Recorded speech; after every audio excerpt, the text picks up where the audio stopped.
बरसाना के राधा रानी मंदिर की कहानी न केवल आध्यात्मिकता से परिपूर्ण है, बल्कि इसमें ऐतिहासिक घटनाओं का चमत्कारी स्वरूप भी शामिल है। यह कथा औरंगजेब के समय की है, जब ब्रज के मंदिरों पर आक्रमण किए जा रहे थे।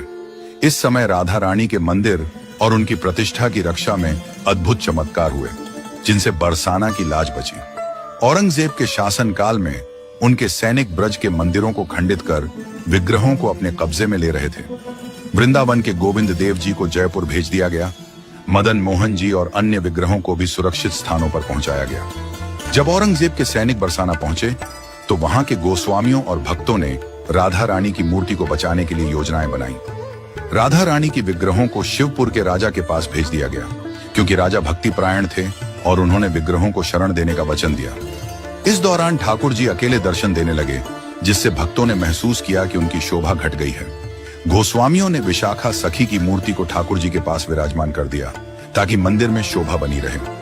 औरंगजेब के सैनिक जब बरसाना के राधा रानी मंदिर की सीढ़ियों पर चढ़ने लगे, तो एक चमत्कार हुआ। सैनिकों की आंखों की रोशनी अचानक चली गई। वे एक दूसरे से कहने लगे कि उन्हें कुछ दिखाई नहीं दे रहा है। इस अद्भुत घटना से घबराकर वे वापस लौट गए। यह चमत्कार राधा रानी की कृपा का प्रतीक बना और बरसाना की लाज बच गई। राधा रानी की मूर्ति शिवपुर पहुंचने के बाद वहां चमत्कार होने लगे। राजा की प्रजा उनकी जय जयकार करने लगी। लेकिन कुछ समय बाद गोस्वामियों ने राजा से मूर्ति को वापस करने का अनुरोध किया। राजा ने इसे साफ मना कर दिया, जिससे गोस्वामियों के बीच हलचल मच गई।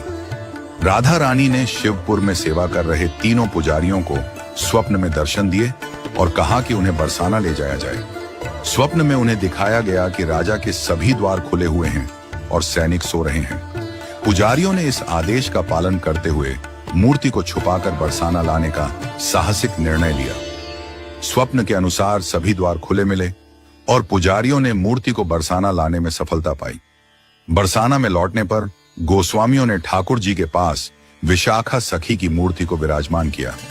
चूंकि विशाखा सखी की स्थापना से बरसाना की विजय हुई थी, इसलिए उन्हें विजय लाडली जी नाम दिया गया। यह नाम उनकी महिमा और बरसाना की रक्षा का प्रतीक बन गया।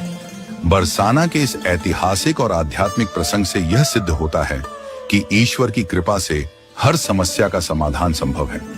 विजय लाडली जी के रूप में विशाखा सखी आज भी ठाकुर जी के साथ विराजमान है और भक्तों को दर्शन देती है। यह कथा न केवल राधा रानी के चमत्कारों की महिमा का बखान करती है, बल्कि भक्ति